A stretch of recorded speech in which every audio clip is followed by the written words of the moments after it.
जम्मू कश्मीर की पूर्व मुख्यमंत्री और पीडीपी अध्यक्ष महबूबा मुफ्ती को करीब 14 महीने बाद मंगलवार की देर रात रिहा कर दिया गया। जम्मू कश्मीर सरकार के प्रवक्ता रोहित कंसल ने ये जानकारी ट्वीट कर दी। उन्होंने ट्वीट किया, पूर्व मुख्यमंत्री महबूबा मुफ्ती को रिहा किया जा रहा है।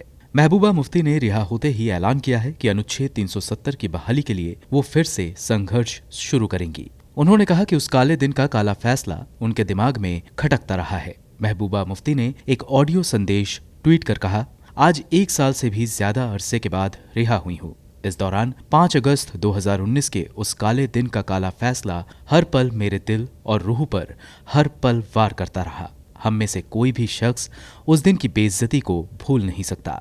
महबूबा मुफ्ती ने केंद्र सरकार पर हमला करते हुए कहा कि दिल्ली दरबार ने गैर कानूनी, गैर लोकतांत्रिक और गैर कानूनी तरीके से उनसे छीन लिया, उसे वापस लेना होगा। साथ ही महबूबा मुफ्ती ने कहा कि वो चाहती हैं कि जम्मू कश्मीर के जितने भी लोग देश की जेलों में बंद हैं, उन्हें जल्द से जल्द रिहा किया जाए। मैं आज 1 साल से भी ज्यादा अरसे के बाद रिहा हुई हूँ। इस दौरान 5 अगस्त 2019 के काले दिन का काला फैसला हर पल मेरे दिल और रूह पे वार करता रहा और मुझे एहसास है कि यही कैफियत जम्मू कश्मीर के तमाम लोगों की रही होगी। हम में से कोई भी शख्स उस दिन की डाकाजनी और बेइज्जती को कतई भूल नहीं सकता। अब हम सबको इस बात का इरादा करना होगा कि जो दिल्ली दरबार ने 5 अगस्त को गैर आईनी, गैर जमहूरी, गैर कानूनी तरीके से हमसे छीन लिया, उसे वापस लेना होगा।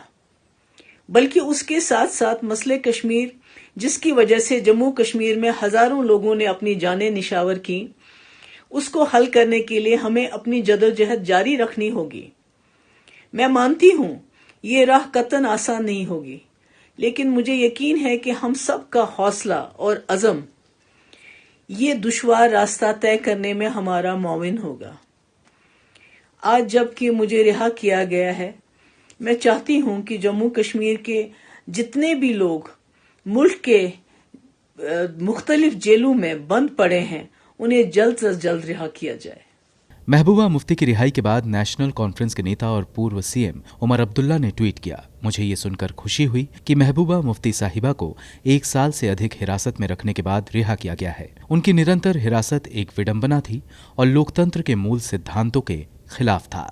कांग्रेस नेता और राज्य के पूर्व सीएम गुलाम नबी आजाद ने ट्वीट किया, भगवान का शुक्र है कि आखिरकार महबूबा मुफ्ती को 15 महीने से अधिक समय के बाद रिहा किया गया है। फारूक साहब और उमर अब्दुल्ला की तरह ये नजरबंदी हमारे देश में अद्वितीय थी, जहां सरकार को खुद इन 3 नेताओं को हिरासत में लेने का आदेश दिया था, मगर उसके पीछे कारण उन्हें खुद नहीं पता था। जय हो लोकतंत्र की। बीते साल 5 अगस्त को जम्मू कश्मीर से आर्टिकल 370 के प्रावधानों को हटाने के साथ ही एहतियातन पीएसी के तहत 444 लोगों को हिरासत में लिया गया था। महबूबा मुफ्ती को भी 5 अगस्त को उस समय नजरबंद कर दिया गया था, जब केंद्र सरकार ने जम्मू कश्मीर राज्य को 2 भागों में बांटने के साथ ही उसका विशेष दर्जा छीन लिया था। पिछले महीने के अंत में महबूबा मुफ्ती की बेटी इल्तिजा मुफ्ती की जन सुरक्षा अधिनियम के तहत उनकी मां को बंदी बनाए जाने के खिलाफ दायर याचिका पर सुप्रीम कोर्ट में सुनवाई हुई थी, जिस पर सुप्रीम कोर्ट ने जम्मू कश्मीर प्रशासन से पूछा था कि महबूबा को कब तक हिरासत में रखा जा सकता है।